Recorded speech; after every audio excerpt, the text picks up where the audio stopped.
Hello and welcome to Impactability, the Nonprofit Leaders Podcast. This is a show that explores the landscape of the nonprofit organization, big and small, offers some incredibly helpful information and resources, and gives nonprofits a place to share ideas and get advice. Our show is sponsored by Sukup Strategic Solutions, offering a wide variety of services to help nonprofits maximize their impact.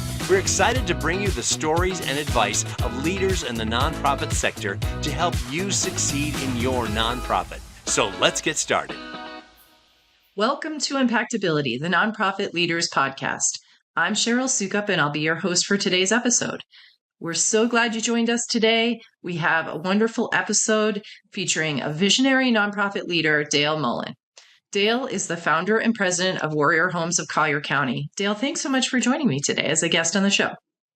Thanks for inviting me. Appreciate it. My pleasure. All right, Dale. So can you start by telling us a little bit about yourself and then a little bit about the mission of the nonprofit organization that you founded and currently serve?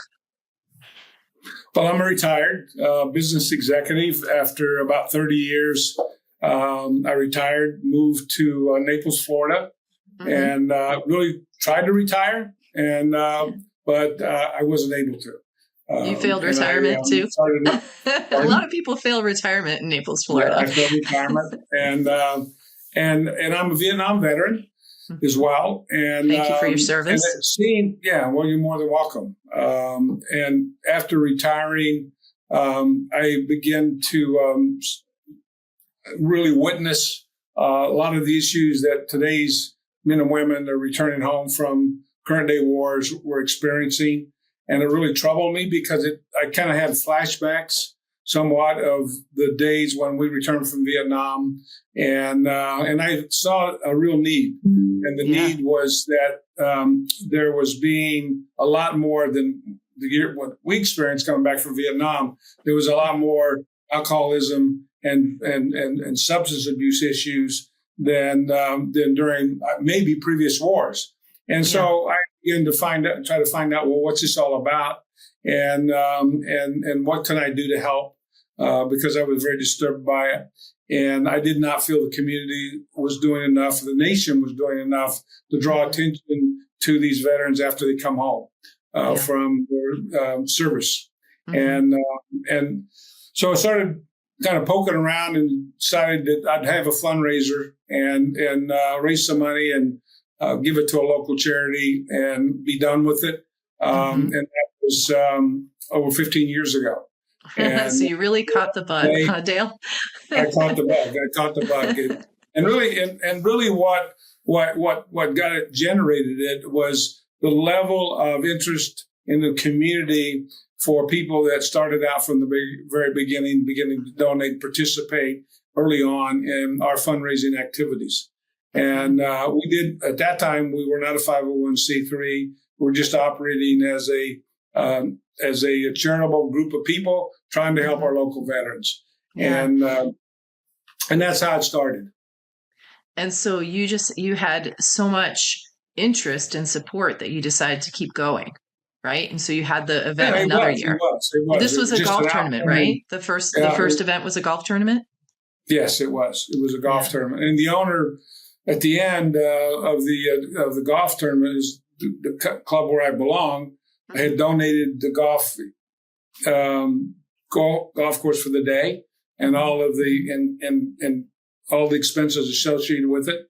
And at the end of the event, he said to me, "Are we going to do it again next year?" And I hadn't planned to.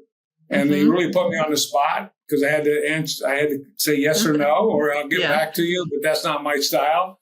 And I kind of turned my head away for a minute, and I thought, and I said, "Look, if you're willing to donate the golf course, I'm willing to do it, and I'll do it again if you're willing to donate the golf course." And he said, "It's yours as long as you need it." 15 years later, he still donates the golf course every year. That's amazing. That's wonderful. That's a great show of community support. And maybe if he hadn't donated the golf course again a second year, you might not have kept going. So he really had a strong influence on you, right? We'll never know. But it was that. It was that support that really got traction, with me and said, and so had he not asked me that question, I've asked myself that question many times, and I actually spoke to him about it. And I said, if you hadn't have asked me that question, I probably wouldn't be coming back every year saying, I want to do it again. So if you have not already told him that significant impact, that pivotal moment when he asked you that, you should tell him. Maybe that will help him realize what a big impact he's had on the community, because now you're so many years later into this and you've made some remarkable progress and great impact on the community. So let's back up a little bit and tell me a little bit about the mission of your nonprofit and how it's evolved over time, because you started out doing one thing and then you really honed in on where the need was, and you really hit fast forward and started becoming pretty laser focused on serving that one need, and you've made so much progress. So start with what was the mission initially, and how's it evolved over time to what you are today as an organization? Well, it's a good question. Starting, Cheryl, we were just a pass-through organization. We just raised the money, bundled up all the money, and gave it to another charity that was really was doing a lot of good work for our veterans in the community and also on a national level. And so that's the way we were operating. And we got to a point where we kind of, peaked out in terms of how much money we would be able to raise under the current scenario of the way we were structured, of not being a nonprofit. And so we had to make it was kind of a pivotal point. We had to make a decision to either close the charity down, or if we were going to go forward with it, would become a 501c3 and do it the right way. And if we were going to raise money, and at that time, many of the low-level funders that we were using and donors at that time wanted to know, well, what are you doing in Collier County? And there was a great big drive back then of Give Where You Live campaigns, rightfully so.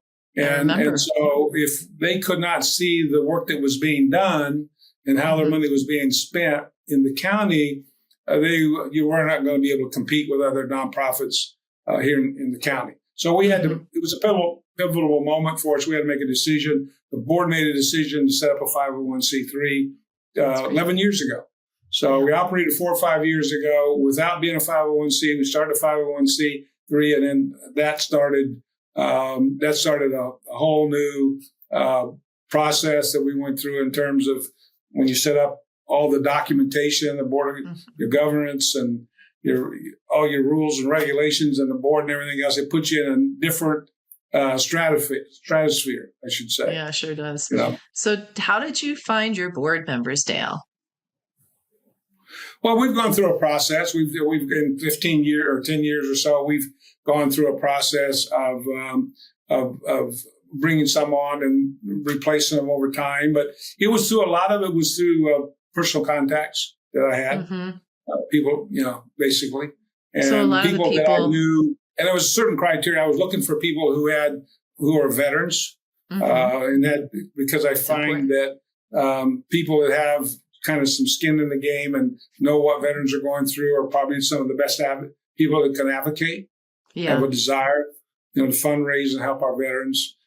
So that was kind of the type of person I was looking for, and a business person, not necessarily somebody that had fundraising experience, because we were none of our board even today gets paid. It's all volunteer, and all the time I've spent here in 15 years, I don't get a salary at all, and that's why we've been able to keep our operating. And you work full time, Dale. You've been working full time at this for a long time. No, it has been. Yeah. It's really a labor of love. Thank you for all that you do for our community. Yeah. Very grateful to you.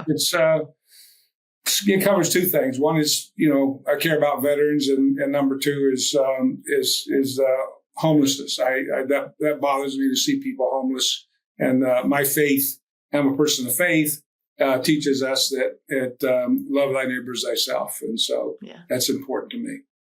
So talk about that a little bit. So there was an article just came out in the newspaper locally about some local religious figures who were calling out and asking people to love thy neighbor as themselves. Talk about that a little bit, Dale. Yeah, there was an article in an editorial in this past Sunday, Naples Daily News, and it was about Alcatraz, Everglade Alcatraz. What's it called? Yeah, that's Alcatraz. been big news Yeah. locally and then also nationally. Yeah, and so some of the there was about 35 community churches, Lee County and Collier County, signed a document saying, hey, they thought it was a mistake and they were treating them incorrectly and cruel, and they opened up Alcatraz, Everglades out there, and that they didn't feel they should be treating these I guess immigrants or whatever this way, and they referred to the Bible saying that it's really we should be loving our neighbors as ourselves, and it's kind of the good rule, and we all should be living by. And when I read that, I mean, I don't disagree with what they're saying necessarily. I don't need to be political, but what really struck my heart is what if they would have signed something like that to say, hey, we need to help our homeless people here in Collier County, and particularly our veterans that are homeless here in Collier County, that we should look at them the same way as love thy neighbor as thyself. And if we could get that kind of traction within the religious community here to help our homeless folks here in Collier County, what a boost that would be to our mission and our goal here. And with all of us that deal in this segment of trying to eliminate homelessness and hunger and poverty here in Collier County. Yeah, for sure. I mean, I think loving thy neighbor as yourself, as you would want to be, caring for others as you would want to be cared for is an important concept that drives so many of us in the nonprofit sector. And it's part of why you got involved in the community just from the start. So, thinking back on your nonprofit journey, like what did you get involved with nonprofits like when you were an executive, or was your first entry point into nonprofit involvement when you came to Collier County as a retiree and saw that there was a problem in how we were caring for our neighbors who are veterans? Well, back when I was in Connecticut, when I lived there, I got involved with Meals on Wheels and helped locally do some work in that area because I was working full time and doing a lot of international travel. So I never had a chance to. So I really knew nothing about nonprofits, not anything at all did I know about it. Mm-hmm. It's amazing what you've been able to accomplish not knowing anything. But it's great that you're doing Meals on Wheels. That's neighbors helping neighbors for sure. Yep. Yeah. I'm in Asheville and that's how I got today. started. Then when I moved down here, I got involved with St. Matt's for a while, and I was doing mentoring men down at St. Matt's one night a week for 4 years. So I did that as a way of continuing to help in my community, and then. So I had, but it was just kind of volunteering for nonprofits. Was never involved in running or being on the board or anything like that of a nonprofit. Yeah.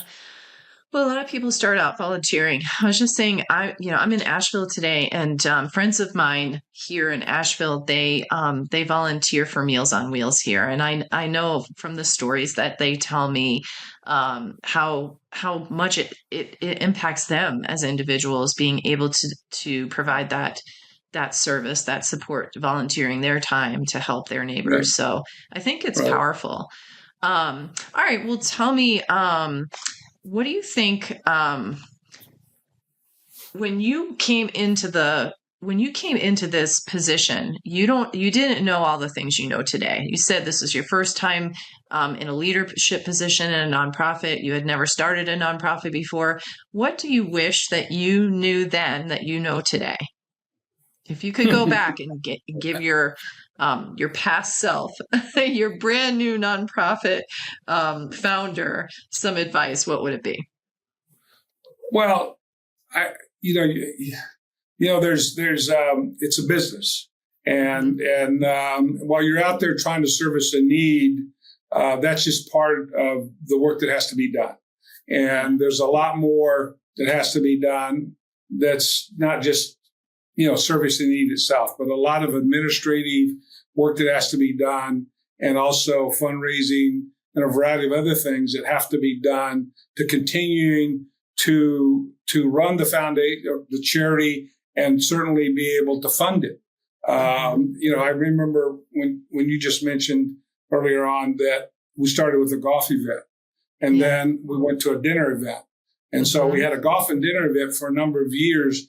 But if you're going to grow your charity, you learn that you have to have multiple sources of income coming in. That just can't be from 1, 2, or 3 different areas, because to sustain you, there could be a bit, a blip or something that could happen, or as your need grow, one sector couldn't handle support all your needs that you have. So you really have to develop a cross section of various funding sources. Fundraising funding sources that really requires you to do a lot more work and have a lot more experience in. And I did not have any experience in fundraising, and still don't, except for what I've learned here on the job. But you do really well. I had to learn that. And how do you fundraise? And what are in making all the contacts within the community of funding sources, depending on the type of funding sources that you're going to go after. So now we went from one funding source, which was a golf event, to now about 5 different sources of funding. That's good diversification of your revenue. That's great. Yeah. Well, you learn. You have to. If you're going to grow it, we're not selling anything but advocating. I tell folks around here that are volunteered and a few staff members that we have is we make nothing. All we're doing is selling hope and advocating to help our veterans so that we can feed them and provide shelter for them. And so you got to be a strong advocate. And for me to ask people for money was not easy. To ask people for money, because usually you got people who are trained to be executive directors that know how to fundraise and ask for money from small amounts of money to large amounts of money. To ask somebody for $100,000, I could have never imagined I would ever do that. All right. So can you tell us that story? Like, tell us a story about when you first asked for a major gift. What was that like for you? Well, it just well, first of all, it was not easy, as I said. And I did I asked some folks that I trusted that had been in the business how to do it. We had some consultants to help me to understand how do you go about that and how do you plead and ask for money, because there's different ways to do it. And so, we had a case. We ended up having a story to tell, what we were trying to do with the money, what the need was. And we never got into any capital campaigns because we were trying to house veterans so rapidly that we never had time to develop capital campaigns to go out and sit down with an architect and design a place, apartments or building, housing, and say, hey, here's what we have in mind. Here's our vision. Would you help fund this thing? And it's going to take 3 years, 5 years to build it. Just the opposite. We went out and on a leap of faith, and believing in ourselves and our cause and our mission, and went out and bought something and then went back and fundraised for it. So there's one thing that I think you've done really well, and that is communicating with your donors, your supporters, about what you think you might like to do next and letting them know that and seeing how they respond. And so talk about that a little bit, Dale. You've been pretty good about giving donors a heads up to kind of gauge their temperature on what you want to do next. What's that been like for you?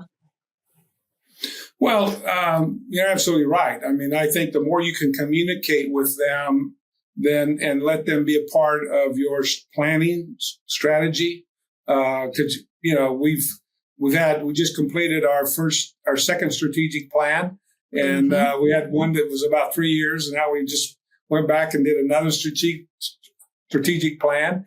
And with that strategic plan, started communicating that and how you communicate that to our bigger donors and to keep them up to date on what we're doing, continue their buy-in and understanding that our mission is not complete yet. And I think that's the main thing. Just keeping them up to date and also letting them know how their money is being spent. I mean, people like to know how my money is being spent, and they don't want to see it spent on a lot of unnecessary overhead.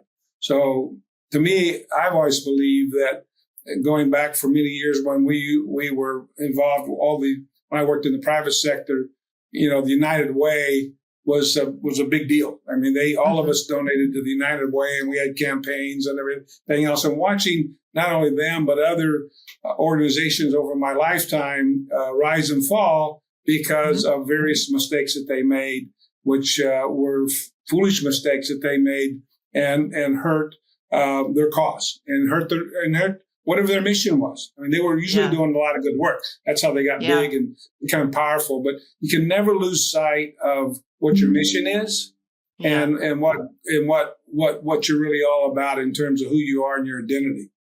That's very important. That's a great point. And I also, I wanted to ask you about this. So I'm glad you brought this up. You've learned from some other nonprofit leaders' mistakes. Talk about your biggest failure. What would you say your biggest failure has been, and what did you learn from it? In the charity? In the charity? Yeah.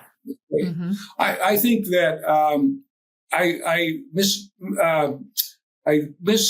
probably read that the local collaboration that was going to be able to maintain here in Collier County, that for all the needs that we had to complete our mission, it really was a heavy lift, and it really required working with a lot of other organizations that you collaborate with that could help you in a variety of ways. You didn't want to duplicate work. You didn't want to duplicate efforts. And so some of the administrative things that we needed help with, particularly on case management and dealing with providing the various social services and gateways to get into the network, should I say, of all the organizations that we started collaborating with.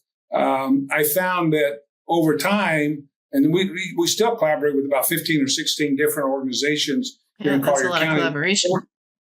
Yeah, and we worked hard to do that. But what you find is some of the real critical services that you need can come and go. And so while you are building on a platform of saying, hey, we don't need to invest money over here in maybe a lot of these administrative services because they're already out there, we'll just leverage those, and they're committed to it. But over time, they may, for whatever reason, it could be funding. A lot of times it is funding as well, because we all live off of funds, and those positions go away. That support goes away. So I thought, in my being naive, that they would continue, that those organizations were really committed to providing those kind of services. And I was surprised at that, and realized that we're going to have to start doing some of that ourselves. Some of the more critical needs that we had, services that we needed on an admin standpoint, that we were going to need to fund it and provide those services for ourselves. How did you overcome it? What did you end up doing? Well, I started figuring out a way either to get people to volunteer to do it or bringing in people part-time to do it. So we didn't have, because I couldn't afford full-time salaries and benefits, which is always an issue with small nonprofits, is we don't have benefits. We can't afford to pay people benefits. And so it makes us less competitive, but just trying to network and find folks that are willing to, even for a while, be able to work for your organization. And even though you're paying them by the hour, to get them to do these functions and all, and people who are going back to people who are committed to the cause and maybe having some association with veterans, either brothers, sisters, or family members that were veterans that have a passion to help veterans. Yeah. It's a lot of work. It is a lot of work. Starting a nonprofit and building it from the ground up is not for the faint of heart, and you are not of the faint. You're not of the faint of heart caliber. Well, I've learned a lot about myself. That's for sure. Now it's time for us to take a short break, and we will be right back after this. One of the biggest challenges facing nonprofits today is securing grants. Where do I find information on grants? How do I write a grant? How do I submit the grant? And of course, the dreaded midnight deadlines. At Sukup Strategic Solutions, we have a team of expert grant writers with years of experience writing hundreds of grants for nonprofits just like yours. Visit our website today at sukupstrategicsolutions.com and schedule a free consultation about your grant writing needs. That's SOUKUP strategicsolutions.com. Let's work together and to bring in grant funding to fuel your mission. Okay, welcome back. I'm speaking with Dale Mullin of Warrior Homes of Collier County. Dale, let's continue our conversation. Well, Dale, tell me something that's kind of special about your organization is that you were the founder. So I know that you are looking at the future and that you've started putting a succession plan into place. Let me ask a question that I know is really important to so many nonprofit founders. How will you know when it's time for you to move on and take a different role in the organization? What does it take in your mind for a founder in general to be able to let go and pass the reins on to the next person?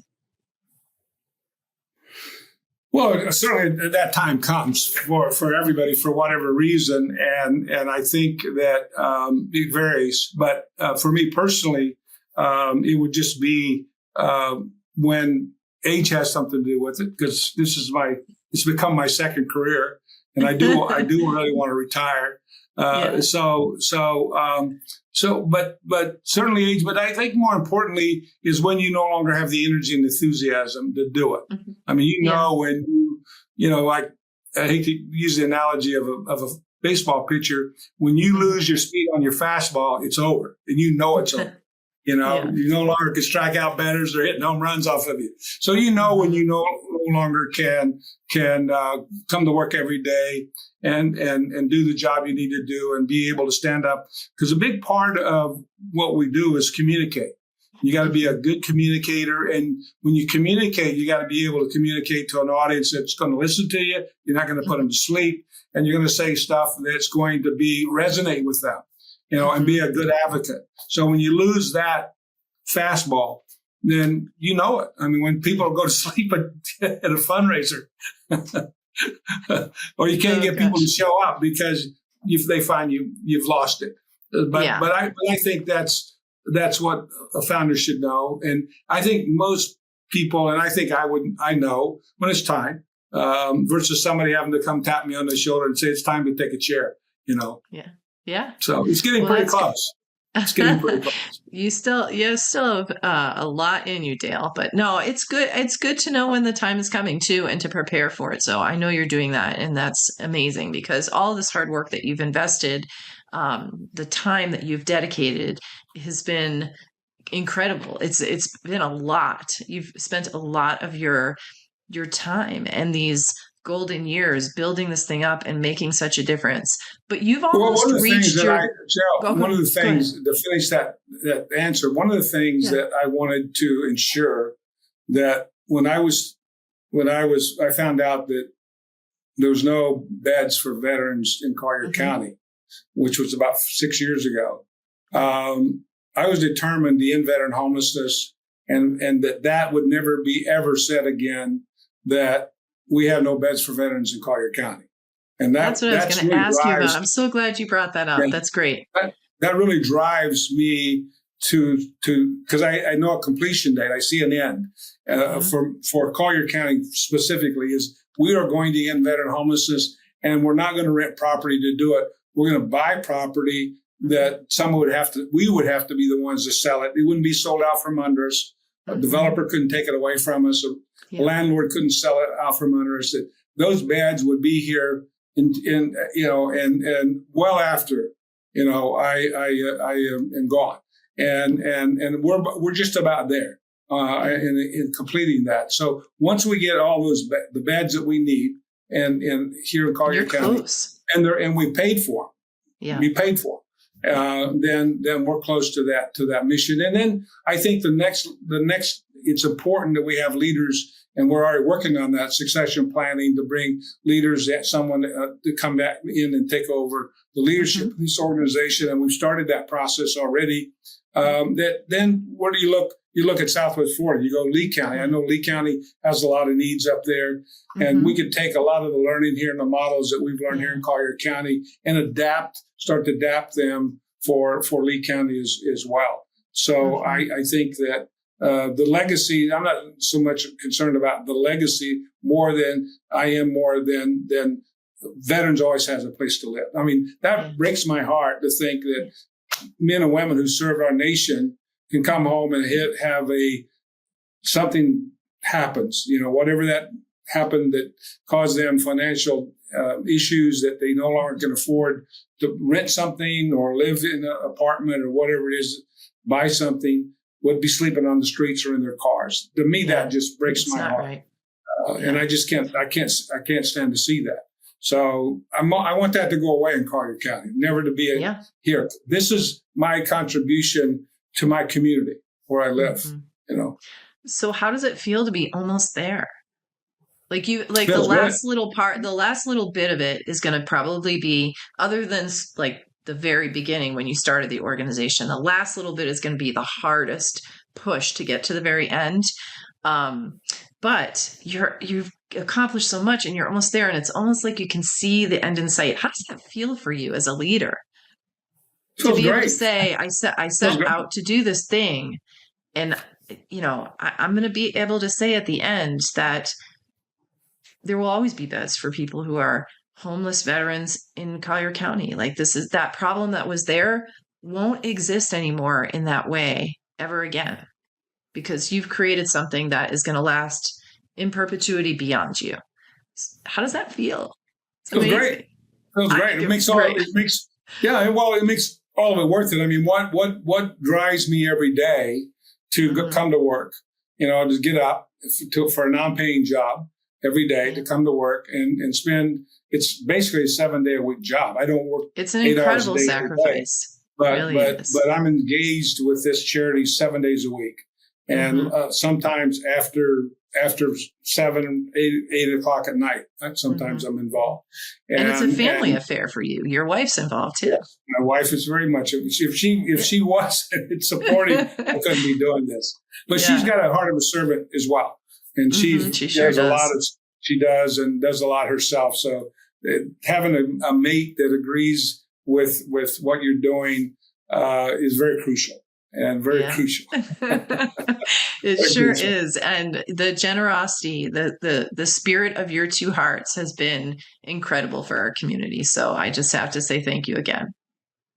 Well, you're more than welcome. And I know I've known you for quite a few years now, and your counseling and work that you've done with us along the way has been very, very, very helpful. In terms of where we're going, our strategy and mission and all that, and keeping us. I mean, you knew what I did not, a lot more than what I did not know. And you provided a tremendous insight into what was ahead of us and what we needed to understand and how to begin to put the charity in place, manage it, organize it, and then set out a mission in the future. It's been very helpful, and I continue to appreciate your input. Thanks, Dale. I really appreciate you saying that. Thank you so much. Yeah, you've been a big help. Could you share one good story that really warms your heart?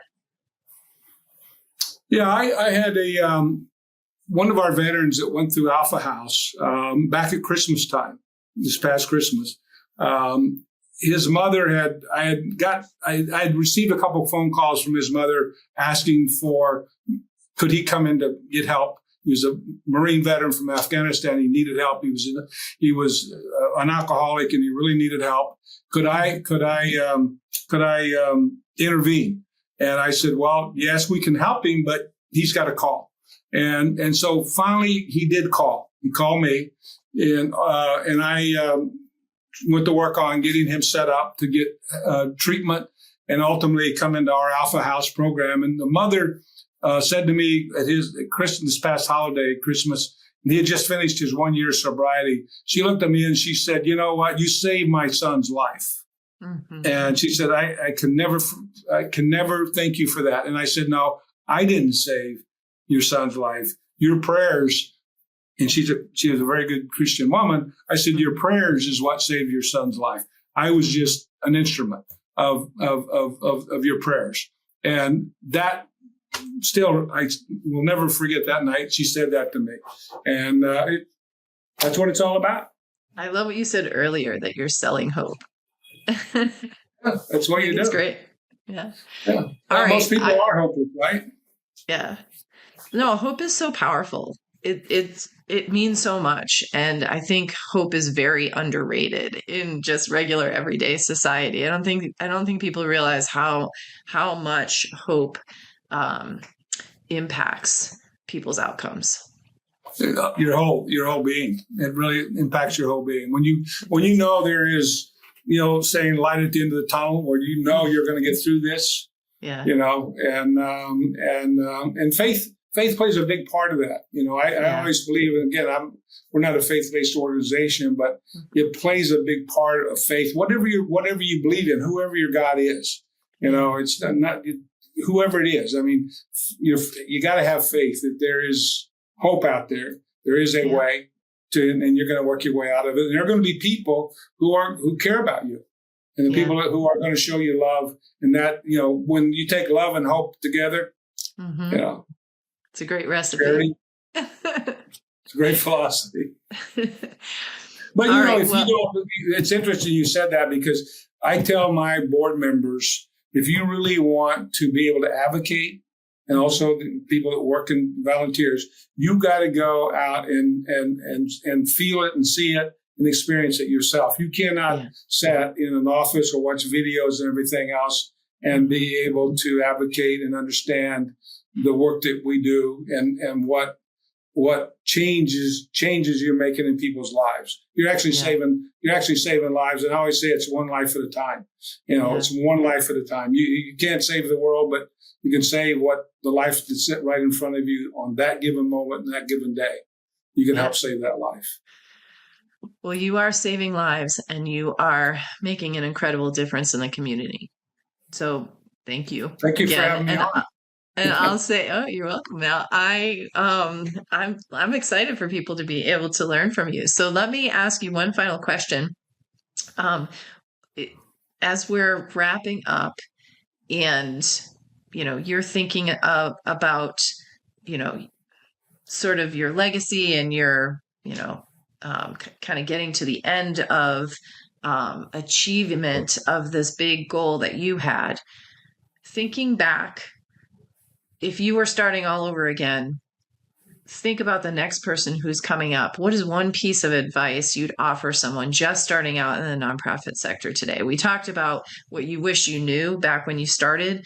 What would you give as a piece of advice for somebody starting out in the nonprofit sector today? I think you got to understand it's a business.